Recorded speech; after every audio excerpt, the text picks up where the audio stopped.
हे देवतारा दिलમાં વાત્સલ્યના ઝરણા ભર્યા હે નાથ તારા નયનમાં કરુણા તણા અમૃત ભર્યા वीतराग तारी मीठी मीठी वाणी मा जादू भर्या तेथी ज तारा चरण मा बालक बनी आवी चढ़्या जेना गुणोना सिंधुना बे बिंदु पण जाणो नहीं पण एक श्रद्धा दिल मही के नाथ सम कोई छे नहीं जेना सहारे क्रोड़ोतरिया मुक्ति मुझ निश्चय सही एवा प्रभु अरिहंतने पंचांग भावे हूँ नमो एवा प्रभु भगवंतने पंचांग भावे हूँ नमो।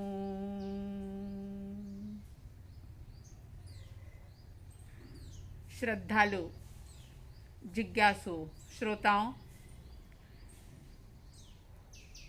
अध्यात्म साधना की पहली शर्त, मोक्ष मार्ग की ओर पहला कदम,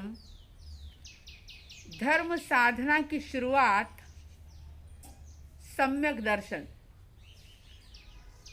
जैसे बिना अंक के, बिना संख्या के सारे शून्य जीरो व्यर्थ होते हैं, ठीक इसी प्रकार से बिना सम्यक दर्शन के मोक्ष मार्ग की ओर गति नहीं हो सकती। और इसी संदर्भ में जैन आगमों का वीतराग वाणी का आधार लेकर के हम सम्यक दर्शन के बारे में बात कर रहे हैं। सम्यक दर्शन प्रकट हुआ या नहीं हुआ, उसके लक्षण क्या है, सम्यक दर्शन की कसौटी क्या है, सम्यक दर्शन को देखने का, जानने का पैमाना क्या है। क्योंकि केवल ज्ञानी तो जान सकते हैं, लेकिन साधारण व्यक्ति कैसे जाने कि सच में भीतर में सम्यक दर्शन की घटना घटित हुई है, कैसे पता चले। क्योंकि मन कई बार इंसान को भ्रमित कर देता है, जो नहीं होता वो दिखा देता है, जो होता है उसकी तरफ से वो आंखें मूंद लेता है। तो कैसे हम जाने कि सचमुच सम्यक दर्शन प्रकट हुआ।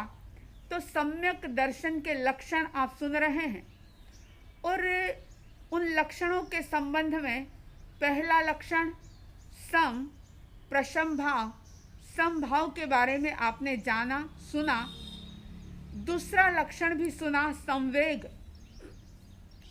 कि मोक्ष मार्ग में, अध्यात्म के मार्ग में धर्म अनुष्ठानों में कर्म निर्जरा के जितने भी साधन हैं उनमें विशेष प्रकार का अनुराग होना, रुचि होना, विशेष प्रकार से एक तेज गति होना, उसे कहते हैं संवेग। संवेग को कैसे प्राप्त किया जाता है? सहज रूप से संवेग ना बढ़े तो उसे कैसे बढ़ाया जाए, ये भी आपने सुना। कुछ निमित्तों को भी जाना कि किन किन निमित्तों के द्वारा संवेग प्राप्त हो सकता है। संवेग प्राप्त करने के साधन बहुत सारे हो सकते हैं। सभी की अपनी अपनी पात्रता, अपनी अपनी योग्यता के अनुसार वे उस प्रकार के निमित्तों का आधार ले सकते हैं।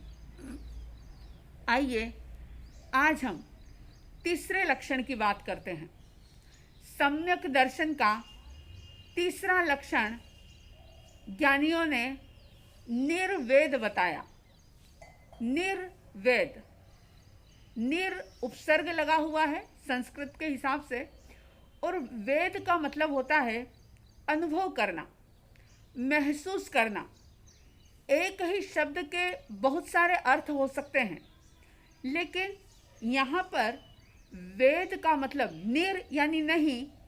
जैसे हम कहते हैं ये चीज़ निरुपयोगी है, जहाँ निर लग जाता है वह नकारात्मक रूप से उस शब्द का प्रयोग होता है।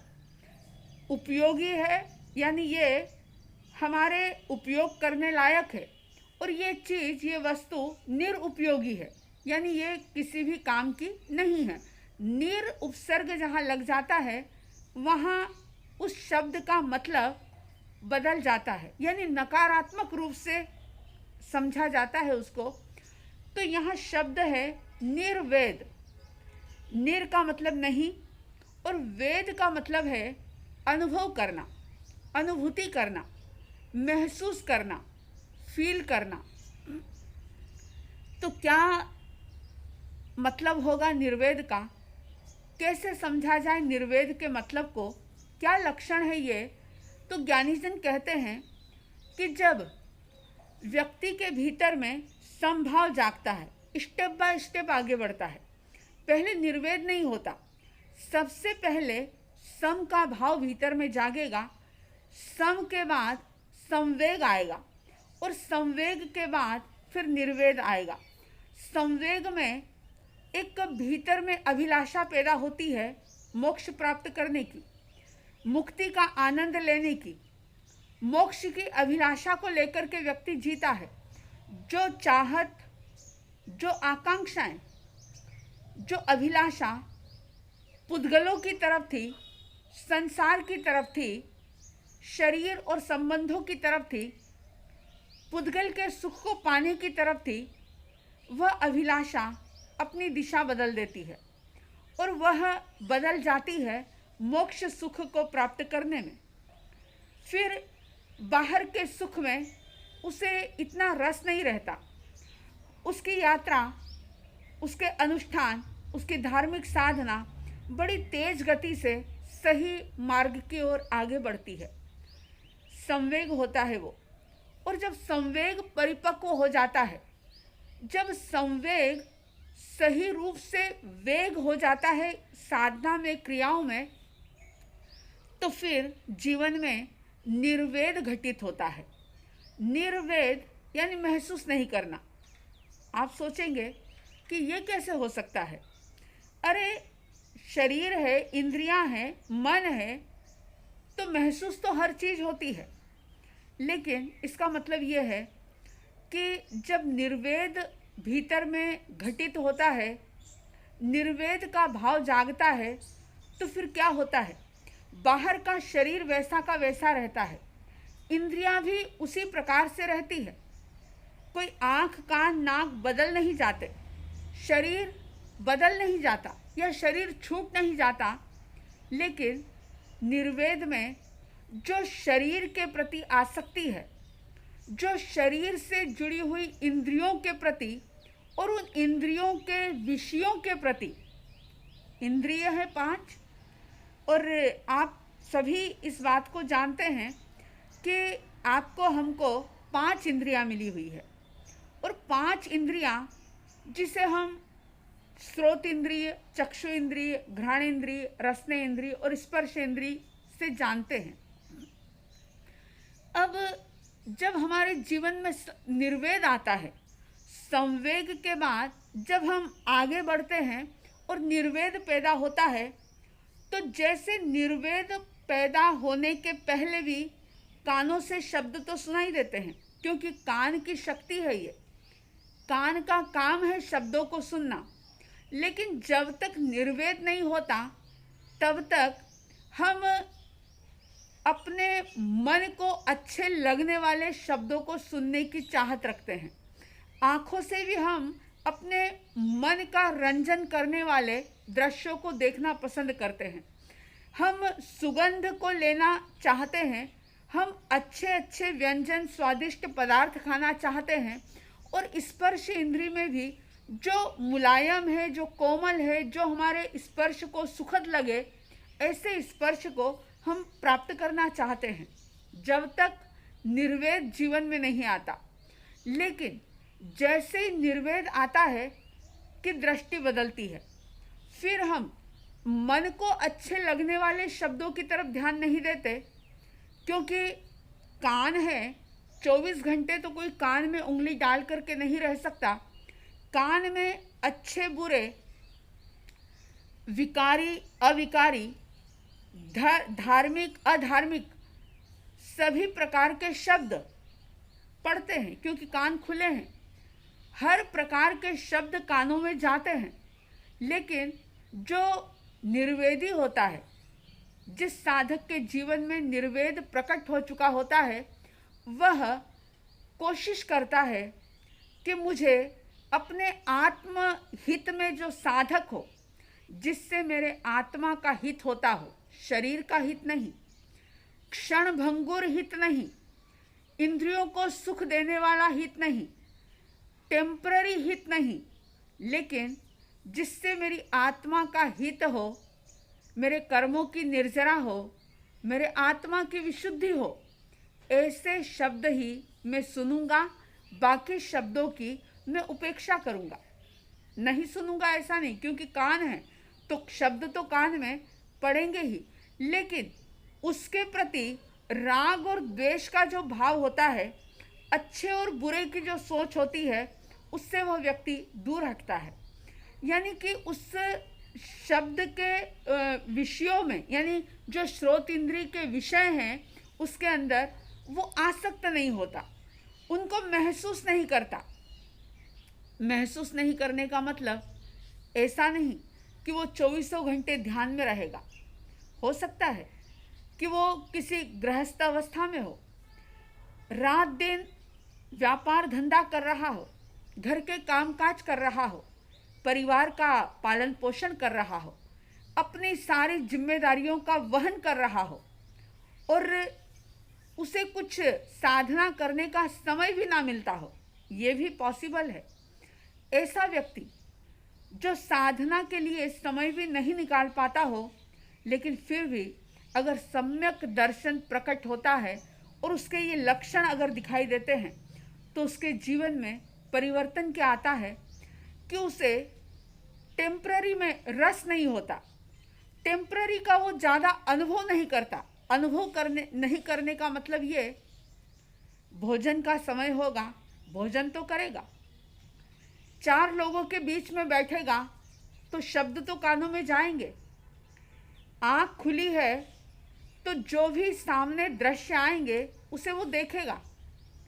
लेकिन उन दृश्यों के प्रति, उन शब्दों के प्रति, उस भोजन के प्रति उसके भीतर में आसक्ति का भाव नहीं होगा। वह उसमें रचेगा पचेगा नहीं, जल में कमल की तरह बिल्कुल निर्लिप्त रहेगा, महसूस नहीं करेगा। अगर संवेग प्रकट नहीं होता तो फिर हर चीज महसूस होती है। महसूस होने का मतलब ये कि अगर किसी ने 4 शब्द प्रशंसा के कह दिए और अच्छी तरह से जिसकी प्रशंसा की जा रही है उसे पता है, वो भीतर से जान रहा है कि ये गुण मेरे भीतर में है नहीं, ये प्रशंसा झूठी है, ये चापलूसी है, समझ लेता है वो। लेकिन फिर भी उस प्रशंसा के शब्द को सुन करके आसक्त हो जाता है, प्रसन्न हो जाता है। जो नहीं है उसको भी वो मान लेता है कि चलो मेरे अंदर चाहे ना हो लेकिन लोग तो मान रहे हैं, खुश हो जाता है। और अगर किसी ने दो बातें गलत कह दी, आपने खूब वफादारी के साथ, ईमानदारी के साथ सास ससुर की सेवा की या अपने माँ बाप की सेवा की, और कान में शब्द पड़ गए आपके कि आपकी सास ने अपनी बेटी के सामने आपकी बुराई कर दी।